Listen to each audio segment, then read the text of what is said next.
What if everything you think you know about trauma is completely wrong? Most people think trauma is the bad thing that happened to them. The war, the abuse, the broken home. But science says that's not trauma. And the moment you understand the difference, everything about how you heal changes. Stay with me, because by the end of this video, you will never look at your past the same way again. In this video, we're going to break down what trauma actually is and what it's not. Why time heals all wounds is one of the biggest lies you've been told. And the one key to healing that most people completely miss. Let's go. Here's the first thing you need to understand. Trauma is not the difficult event. It's not the accident. It's not the heartbreak. It's not the childhood. The word trauma actually comes from the Greek word for wound. Trauma is the wound that was left inside you as a result of what happened. And this is actually good news, because the event is in the past. But the wound can be healed right now. Think about a physical wound. If it's still raw and open, even the lightest touch causes enormous pain. This is why people get triggered. Something small happens, and you react like you're being hurt all over again. But if that wound scars over without healing, the scar tissue becomes hard and rigid. You stop feeling things fully. You stop growing. That's trauma living in your body. Now, not every hard experience is trauma. All trauma is stressful, but not every stress is traumatic. Losing your keys? Stressful. Growing up in a house where you never felt emotionally safe?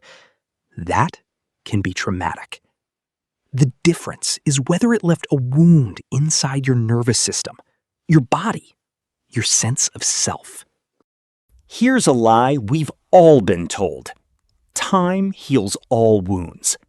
It sounds beautiful, but it is simply not true. Time doesn't heal wounds.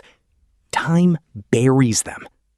The wound can lie completely dormant for years, and then one day, a smell, a tone of voice, a moment in a relationship touches that old wound, and you react as if it happened yesterday.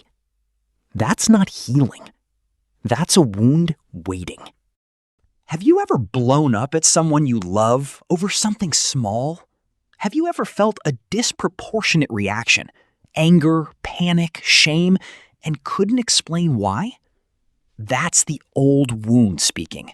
The past is hijacking your present. This is what experts call the tyranny of the past. Your old wounds are running the show, and you don't even realize it. So what does real healing look like?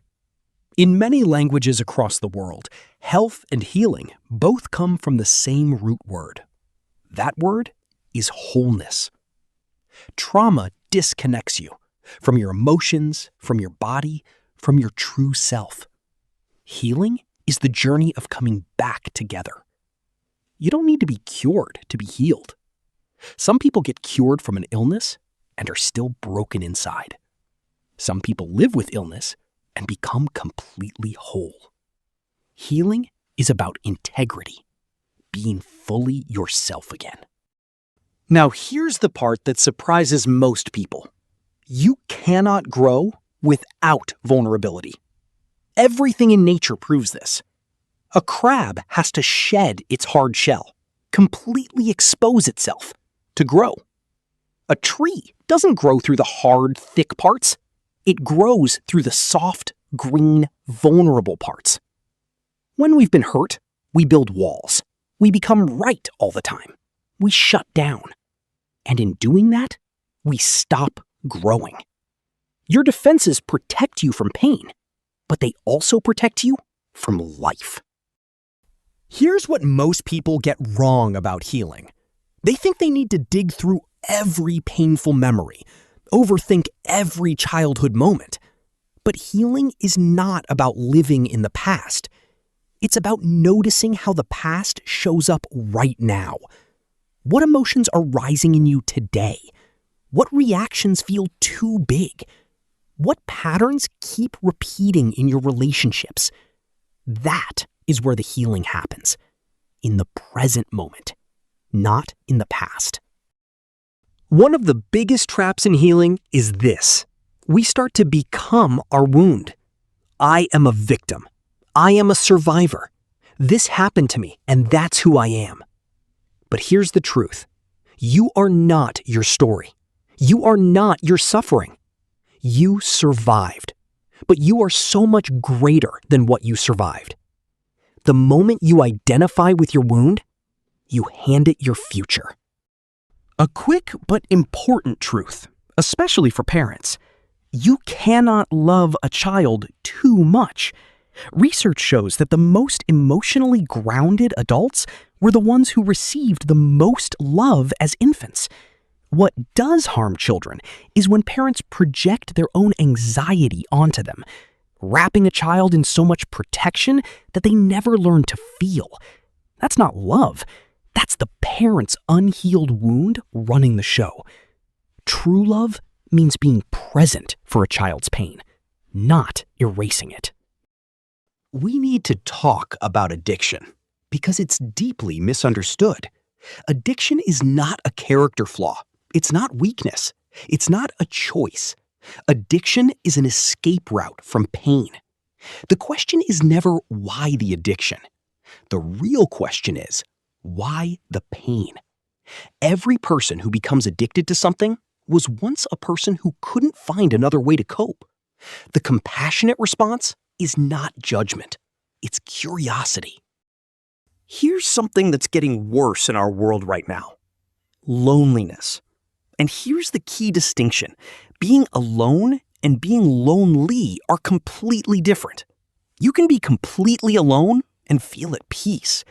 You can be in a room full of people and feel invisible. Loneliness is not about distance from others. It's about the walls we've built inside ourselves, our defenses, our fear of being seen. Pain shared with others is bearable. Pain suffered alone becomes overwhelming. Here's a hard truth. The culture we live in, built on competition, individual success, and material value, is actively making us more traumatized. When society tells you your worth is your productivity, when you're surrounded only by people your own age with no wisdom from elders, when genuine connection gets replaced by performance, you don't feel at home in your own life. And that feeling, I don't belong here, is not weakness. It's a completely sane response to an insane environment. One of the most powerful and misunderstood parts of healing is forgiveness. Forgiveness is not saying what you did was okay. It is not pretending the pain didn't happen. Forgiveness is releasing the other person from the cage you're keeping them in inside your own heart. Because that cage, it's not hurting them. It's hurting you. The resentment you hold locks you in a prison, not them. Real forgiveness is an act of self-liberation. The best advice for healing comes from perhaps the oldest wisdom we have. To thine own self be true. Every wound begins with a moment where you had to betray yourself to survive, where you buried what you felt to please someone else, where you chose safety over truth. Healing begins, not at the end of a long journey. It begins the moment you decide to stop betraying yourself, to feel what you actually feel, to say what you actually mean, to be who you actually are. Being truly healed, truly whole, means tending to all four parts of yourself. Your emotions, feeling what you actually feel. Your body, listening to what your physical self is telling you. Your relationships, building genuine connection, not just performance. And your spirit, finding a sense of meaning that goes beyond your ego. When one of these is neglected, the others suffer. Healing is not a single act. It's a way of living.